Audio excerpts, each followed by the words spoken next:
Bonjour. On va donc passer à la correction de cet exercice.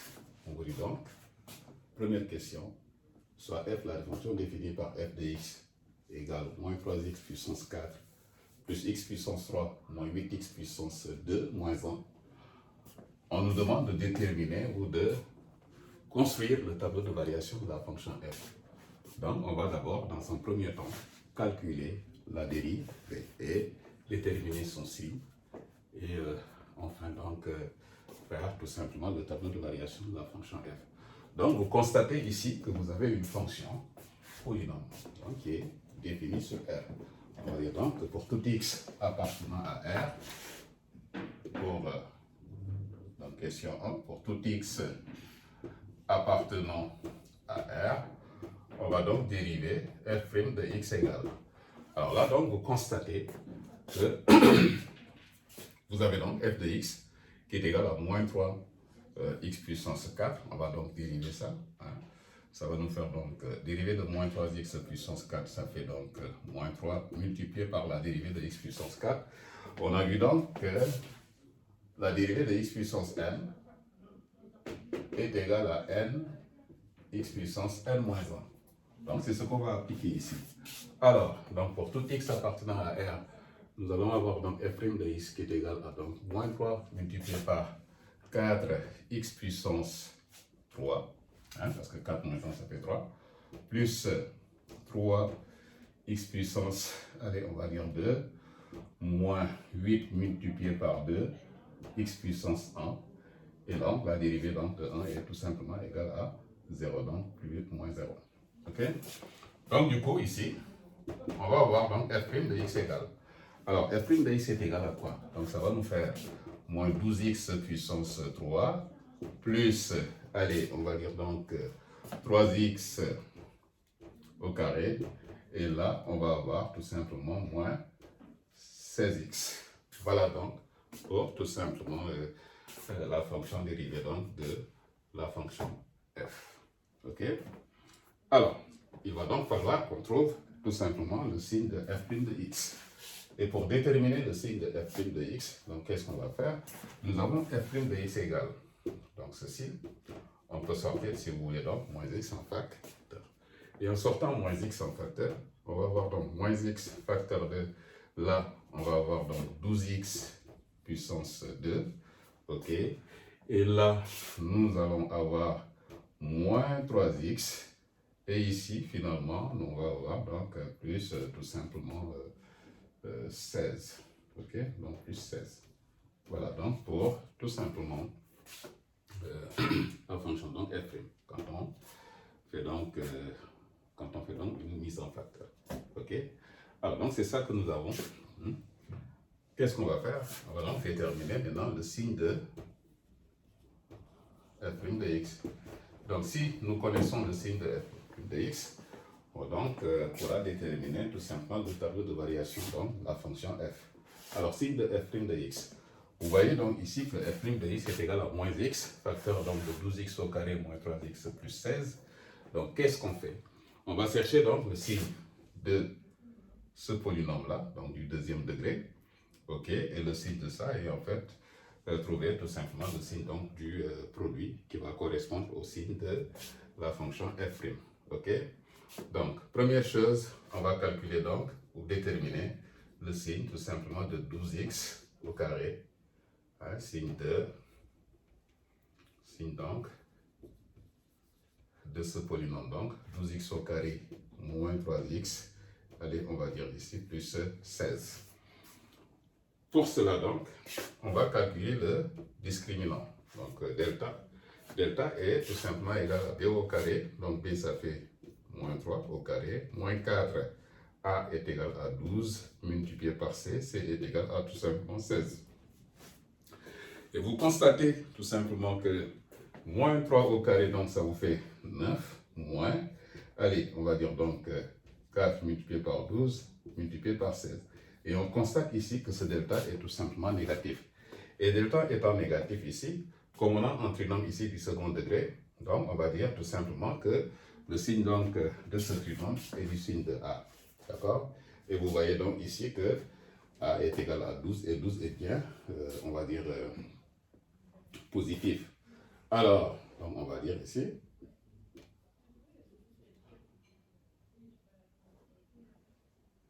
x au carré moins 3x, allez, on va dire donc plus 16, est tout simplement positif pour, on va dire, tout x appartenant tout simplement à R.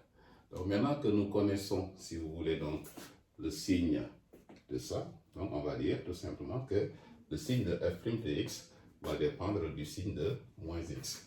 Et donc, qu'est-ce qu'on fait? Donc, on va essayer de mettre un peu, de faire un peu de la place ici. Donc, qu'est-ce que je vais noter?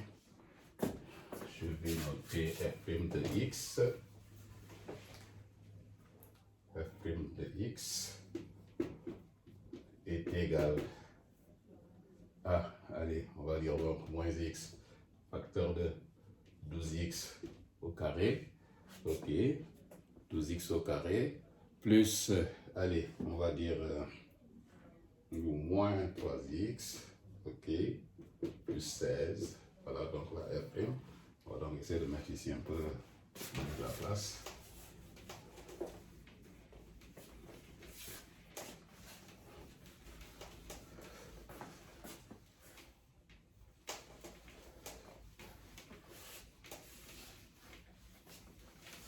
Alors, donc on va se mettre sur l'intervalle donc moins l'infini, on va dire plus l'infini. Ok, donc là nous allons avoir tout simplement plus l'infini. Ok, alors vous avez donc ici 12x au carré moins 3x plus 16. Donc on n'admet pas de solution ici, donc c'est positif partout ici. Nous avons donc ici, allez, on va dire x, ok, là donc x ici, la fonction donc elle s'annule tout simplement en 0. Ici comme delta est négatif, on n'a pas de solution, ok. Donc c'est ça que nous avons finalement, donc on a ça, allez, on va dire ici c'est tout le temps positif, ici, là c'est négatif ici, et là c'est positif, donc du coup ici, pour notre fonction donc f, pour donc f', hein, on va dire donc f' de x est égal à moins x facteur de 12x au carré moins 3x plus 16. Alors, donc on va dire ici, tout simplement, que là, moins x, donc ici ça va être tout simplement, donc là nous avons moins x, oui, donc on va ici avoir moins x, ça fait donc plus x, et là donc ça fait tout simplement, voilà, donc c'est ça que nous avons.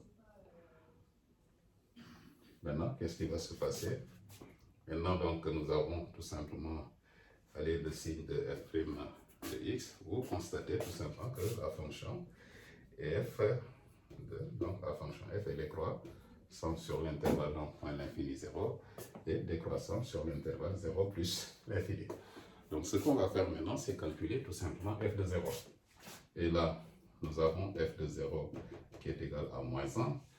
Donc f de 0, si vous voulez, donc ici est tout simplement négatif. Donc, alors, on peut dire donc que la fonction f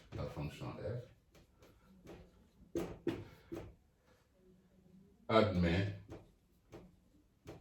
sur R un maximum en terme égal moins 1 négatif. Donc, pour tout x appartenant à R,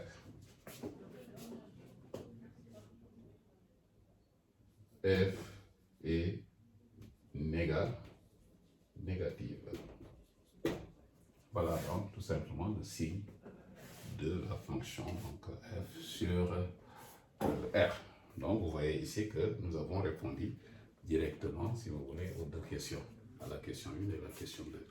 Donc maintenant, ce qui va se passer, c'est tout simplement déterminer, alors, dans déduire le tableau de variation de la fonction g sur R, défini donc par g de x est égal à tout simplement moins 36x puissance 5 plus 15x puissance 4 moins 160 x puissance 6, x puissance 3, pardon, moins 60x plus 4. Donc, qu'est-ce qu'on va faire? Donc ici, faire pareil. On va donc ici déterminer, on va laisser de la place, on va donc calculer g' de x. Vous voyez donc que la fonction g est définie sur R. On va dire donc pour tout x appartenant à R, donc pour tout x appartenant à R, g' de x est égal à, donc on va dériver pareil hein, en appliquant la formule. Donc ça va nous faire moins 36 multiplié par 5 x puissance, allez on va dire 4, là plus 15 multiplié par 4 x puissance 3, moins 160 multiplié par 3 x puissance 2, et là on va avoir tout simplement moins 60. Voilà donc pour la dérivée de g. Okay. Et donc si on fait les calculs ici, qu'est-ce qu'on va avoir? On va avoir donc ici g' de x égale, allez donc là ça va nous faire moins 180x puissance 4, moins 180x puissance 4, ok, plus 60x, allez, on va dire au cube, moins, on va dire donc 480x puissance 2, donc 480x puissance 2, et là on va avoir tout simplement moins 60. Ok, donc voilà pour l'expression de g' de x. Donc ce qu'on va faire ici, on va donc essayer de faire une petite mise en facteur. Donc on peut dire ici que g' de x est égal à. Voilà. Donc vous voyez que 180 est tout simplement dans la table de, on va dire, dans la table de 3. D'accord? Donc 180 ici est égal à 60 multiplié par 3. Donc on va mettre ici 60 facteur 2. Allez, on va mettre ici moins, on va dire 3x puissance 4, d'accord, plus là on va avoir x puissance 3, moins, allez, on va dire 8x au carré, 8x au carré, et là, ça fait moins 1, voilà. Et donc, vous constatez que pour tout x appartenant à R, f de x est égal à donc ça. Vous voyez, donc ici, nous avons f de x. Alors, on peut dire ici, alors, g' de x est égal à 60 multiplié par f de x. D'accord?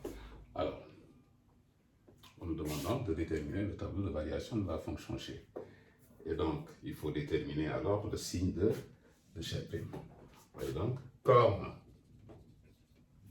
f est positive sur, on va dire, R,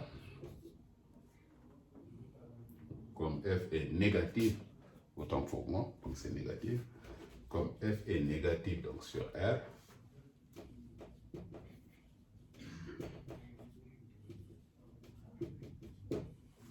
alors g' de x, et on va dire donc négatif donc sur R, pour tout x appartenant à R.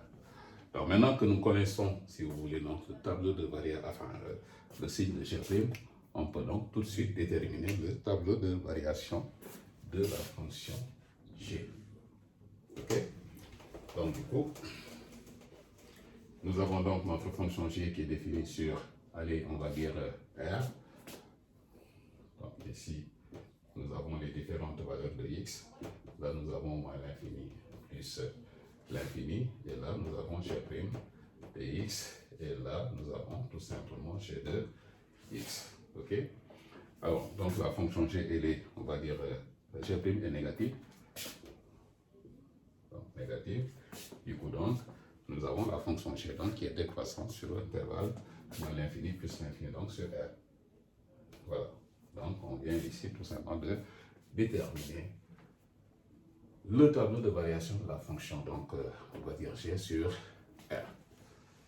C'est tout donc pour cet exercice. À bientôt.